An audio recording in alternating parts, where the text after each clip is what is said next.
सा छोटा था, मैंने टेलीविजन पे देखा, टीवी पे देखा, स्मृति ईरानी जी को देखा था।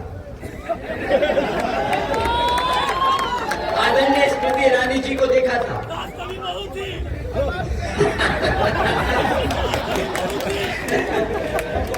उन्होंने हरकतें वैसी ही करी। वो गैस का सिलेंडर लेके सड़क पे खड़ी थी और चिल्ला रही थी कि मेरी बहन बेटियां अपने घर में खाना नहीं पका पा रही क्योंकि गैस का सिलेंडर बहुत महंगा है। पता है, वो एक समय था जब वो खुद गैस का सिलेंडर लिए खड़ी थी। आज जब गैस का सिलेंडर 400 रुपए से बढ़कर 1100 रुपए 1200 रुपए पहुंच चुका है, तो वो स्टारबक्स की कॉफी पी रही है। उस पे गैस नहीं लगती शायद, तो उन्हें नहीं एहसास हो रहा कि ये महंगाई कितनी चुभती है हमारी बहन बेटियों को। अब वो महंगाई की बात नहीं करेंगे, अब वो बात करेंगे राम मंदिर की। अब उस पे भी पूछ लेते हैं, राम मंदिर भाजपा ने बनवाया? नहीं ना, सुप्रीम कोर्ट ने ऑर्डर दिया था राम मंदिर के। अच्छा ये बात बताइए, राम मंदिर को बनाने के लिए पैसा किसने दिया? भाजपा ने? यहाँ की जनता ने दिया ना। तो इनसे कभी पूछिएगा, जो मंचों से खड़े होकर दावा ठोकते हैं कि हमने राम मंदिर बनाया है, भाई ना तुम पैसे दिए हो, ना तुम कोर्ट का ऑर्डर लेके आए हो, ना तुमने जमीन खोदी, तो किस बात का क्रेडिट मांगते हो राम मंदिर का? पर घमंड पूरा है, घमंड पूरा है। बोलते हैं हम राम लल्ला जी को अयोध्या लेके आए। वाह भाई, अब तुम इतने बड़े हो गए हो कि तुम एक भगवान को लेकर आओगे। वाह,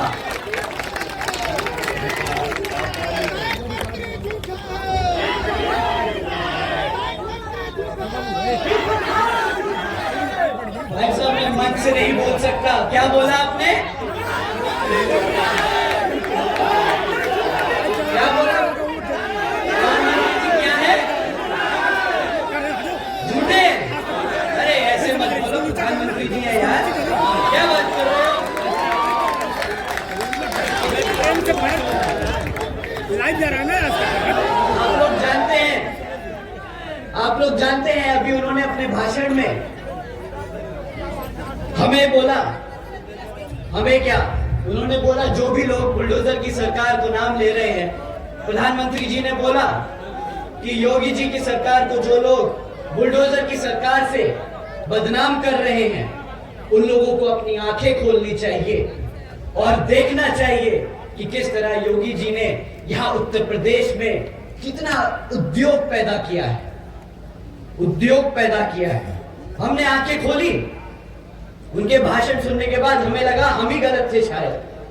हम इतनी सारी न्यूज पढ़ रहे थे, हम अपने लोगों से मिल रहे थे, पूछ रहे थे बेटा क्या कर रहे हो आजकल? बोले भैया फ्री राशन का इकट्ठा कर रहे हैं पैसा। पर ठीक है, मोदी जी ने कहा तो हमने आंखें खोली और पढ़ा। अपनी आंखें खोल के देखा तो पता चला पिछले एक साल में यहाँ उत्तर प्रदेश में अकेले ही 65,000 से ज्यादा हमारी बहन बेटियों पर अत्याचार के केस दर्ज हुए। वाह मोदी जी, हमने सोचा कि शायद एक चीज होगी जो खराब हो गई, मे भी दूसरी चीज सही हो। हमने फिर और ढूंढा कि भाई कुछ तो सही किया होगा। फिर देखा कि पिछले एक साल में 400 से ज्यादा किसान भाइयों ने आत्महत्या कर ली। इनकी गलत नीतियां नहीं होंगी, उनकी मजबूरी रहियां होंगी, कोई बात नहीं। बुलडोजर की सरकार नहीं है, अपनी बहन बेटियों पर अत्याचार करने की सरकार हो, किसानों को मारने की सरकार हो शायद। फिर एक और आंखें खोली, दोबारा से देखा कि कहीं कुछ और तो नहीं रह गया मेरे से। एक लाइन हेडलाइन पढ़ी मैंने, 62 प्योन की नौकरियां आई थी सरकारी, क्लास 5 की। उसके लिए 90,000 से ज्यादा पीएचडी ग्रेजुएट्स और मास्टर्स डिग्री होल्डर ने अप्लाई किया। भाई पता नहीं, शायद बहुत ज्यादा उद्योग बढ़ रहा है तो पियून की नौकरी के लिए दौड़ रहे हो नौजवान, पता नहीं। फिर और देखा, पता चला यूपी में 40% 5 साल से कम उम्र के बच्चे कुपोषण के शिकार हैं, खाना भी नहीं दे पा रहे। अब आपको तो पता ही है सरकारी राशन कैसा मिलता है, उसकी क्वालिटी क्या है, तो शायद ये भी सच हो। क्या आप जानते हैं साथियों, बच्चों के खिलाफ यौन शोषण के मामले में यूपी नंबर 1 बन गया है ना।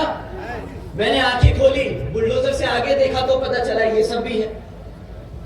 हमारी बहन बेटियों के खिलाफ जो अत्याचार होता है, देश में नंबर 1 पहुंच गया यूपी, ये भी देख लिया। शायद आंखें ज्यादा खोल ली मैंने।